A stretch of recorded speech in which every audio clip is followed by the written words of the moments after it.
de s'avancer et de se faire replonger entièrement dans l'eau, d'après le sens étymologique du mot baptiser, qui veut dire plonger.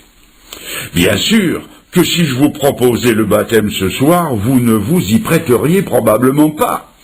Je n'ai d'ailleurs pas d'eau à ma disposition. Mais il y a quand même une décision ouverte qui doit se prendre. Les soirs passés, j'ai offert une carte de décision à la sortie. J'ai demandé 1 minute de recueillement suivie d'une décision intérieure. Ce soir, je demanderai quelque chose d'autre. Pendant la minute de recueillement, je vous demanderai de faire le point dans votre vie. Et si vous êtes d'accord avec le message du salut, je vous demanderai de marquer votre décision par un geste très simple et pourtant difficile, un geste qui vous engagera, non pas vis-à-vis de moi ou vis-à-vis de nous, mais vis-à-vis du Seigneur, un geste que le Seigneur verra. Ce sera de lever votre main 1 seconde, ce qui voudra dire « Seigneur, c'est d'accord, je me tourne vers toi. Aujourd'hui, je t'accepte comme mon sauveur personnel, et dans la main que tu me tends, je mets la mienne. » Ce geste, je serai à peu près le seul à le voir, et je vous recommanderai ensuite à la grâce du Seigneur dans la prière. Préparez-vous donc pour cette minute de décision, et que le Seigneur vous aide. Ces soirs passés, nous avons lu 3 textes dans les évangiles, 3 récits qui nous ont parlé de 3 résurrections opérées par le Seigneur sur la personne d'une jeune fille, d'un jeune homme et de Lazare de Béthanie. Le premier soir, nous avons vu la mort physique et sa défaite. Le deuxième soir, nous avons vu la mort spirituelle et sa défaite. Hier après-midi, nous avons vu les obstacles à la vie. Et aujourd'hui, nous allons donner comme titre « Premier signe de vie ». Et tout cela, je le rappelle, sous le titre général de la mort à la vie, ou bien pompe funèbre aux endeuils, ou la Camarde à reculer. Relisons donc ces textes en prenant d'abord dans l'évangile de Luc au chapitre 7 et à partir du verset 13, j'ouvre la Bible là, le récit du jeune homme, fils de la veuve de Naïn.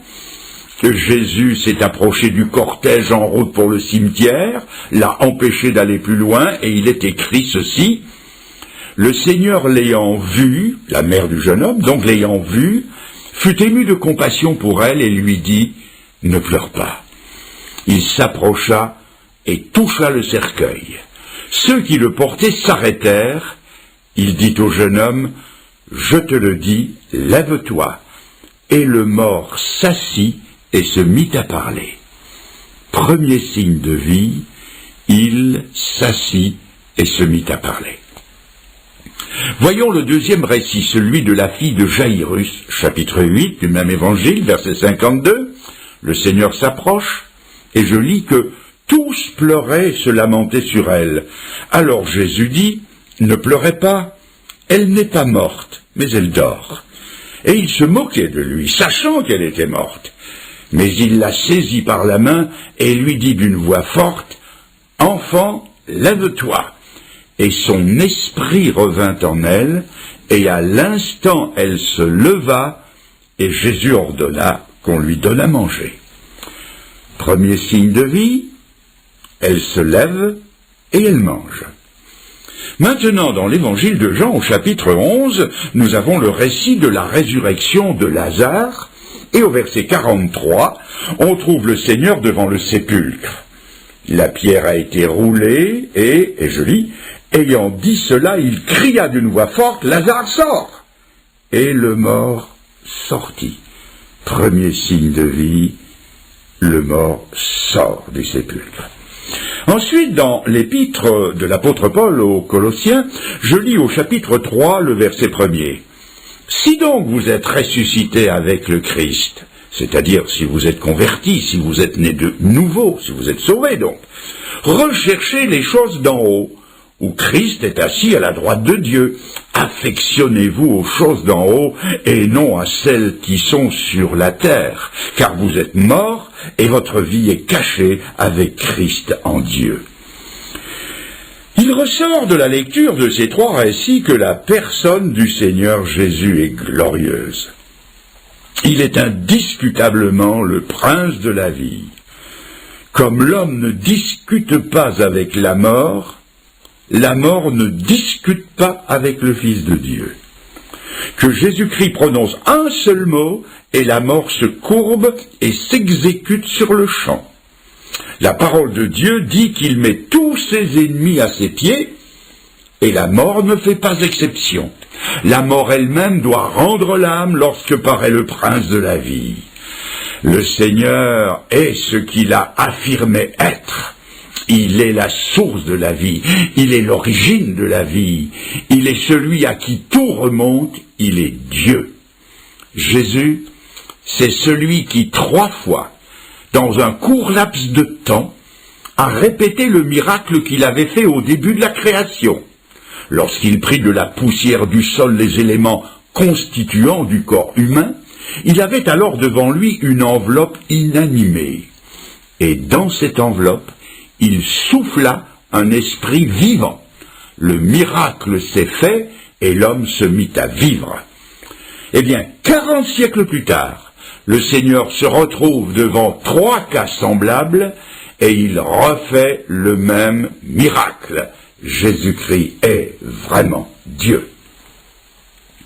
En premier lieu, il est bon de remarquer que lorsque le Seigneur a ressuscité ces 3 personnes, il n'y a pas seulement eu vie, mais il y a eu signe de vie, d'après le titre de ce soir. Le jeune homme s'est assis, la jeune fille s'est levée, et Lazare est sorti. Ce qui veut dire que quand le Seigneur ressuscite quelqu'un, il ne l'appelle pas à une vie cataleptique, ou à la vie au ralenti des animaux qui hibernent, non. Quand Jésus ressuscite quelqu'un, il le fait pleinement. Et quand il sauve quelqu'un, il le fait aussi pleinement.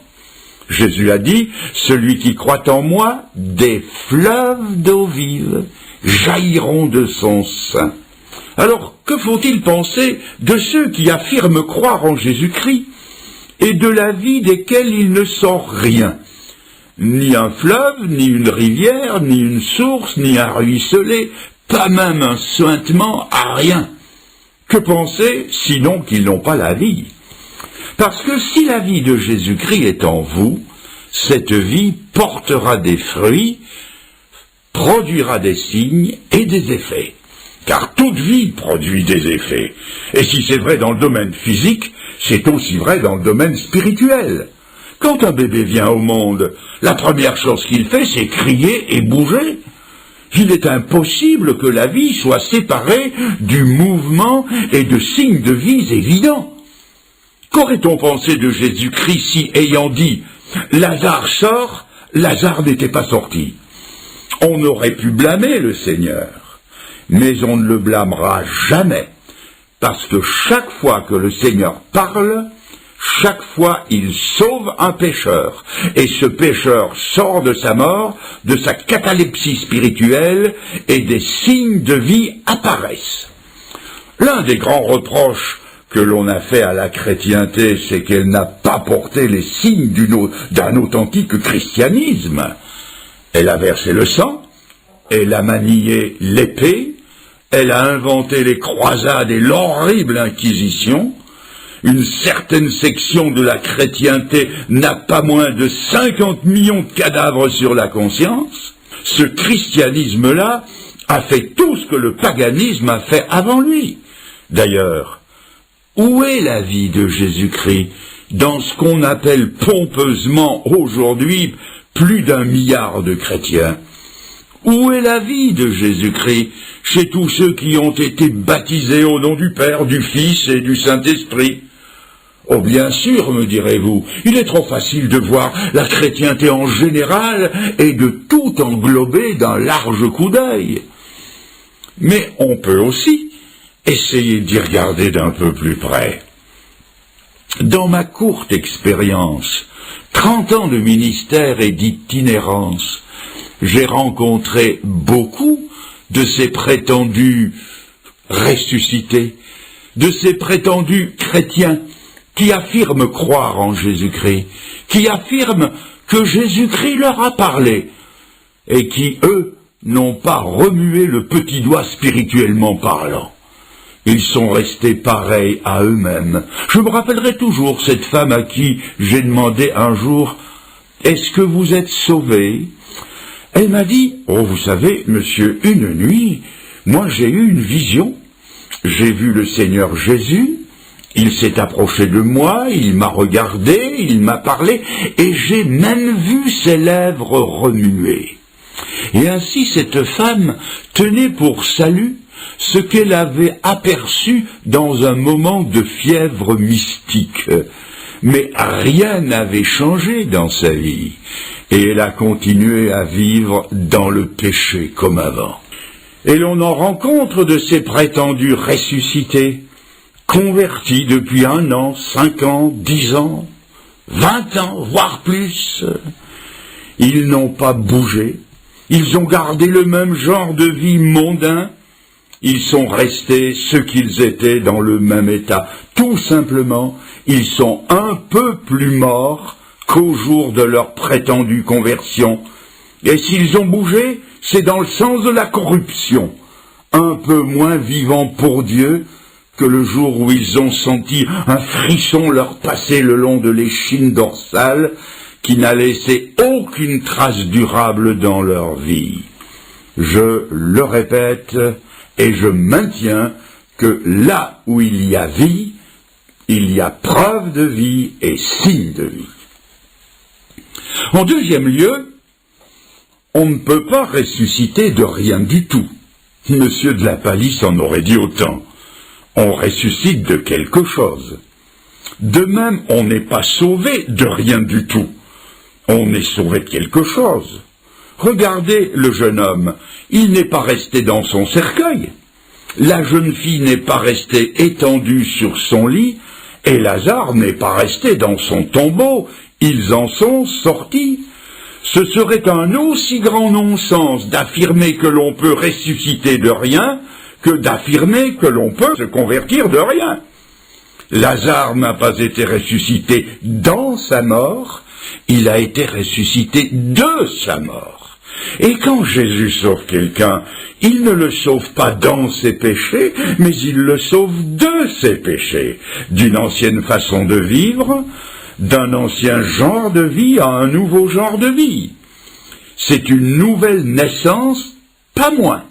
L'Écriture dit « Celui qui croit au Fils de Dieu a la vie ». Et il est encore écrit « Celui qui est en Christ devient une nouvelle créature. Les choses anciennes sont passées, toutes choses deviennent nouvelles. » Il y a beaucoup de gens qui voudraient bien être sauvés, mais sans que le Seigneur touche à leur vie. C'est un peu, cela fait sourire, c'est un peu comme si Lazare avait dit « Seigneur, je veux bien que tu me ressuscites, mais pas que tu me fasses vivre. » C'est impossible. En troisième lieu, nous venons de dire qu'ils n'ont pas été ressuscités de rien du tout, mais de quoi l'ont-ils été? La jeune fille est sortie de sa couche mortuaire. La vie qui a pénétré en elle l'a fait irrésistiblement se lever de dessus son lit. Et qu'est-ce que le lit peut représenter pour nous? Le lit, c'est un endroit moelleux, doux, facile, relaxant. C'est le lieu des rêves où l'on s'échappe facilement de la réalité, où l'on peut se bercer d'illusions.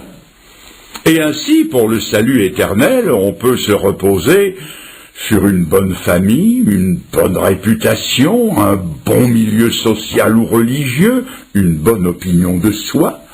On peut se reposer sur tout cela et sur bien d'autres choses encore. Ce sont là des lits sur lesquels on s'endort du sommeil mortel de la fausse sécurité, et où souvent de chers amis viennent encore vous border pour entretenir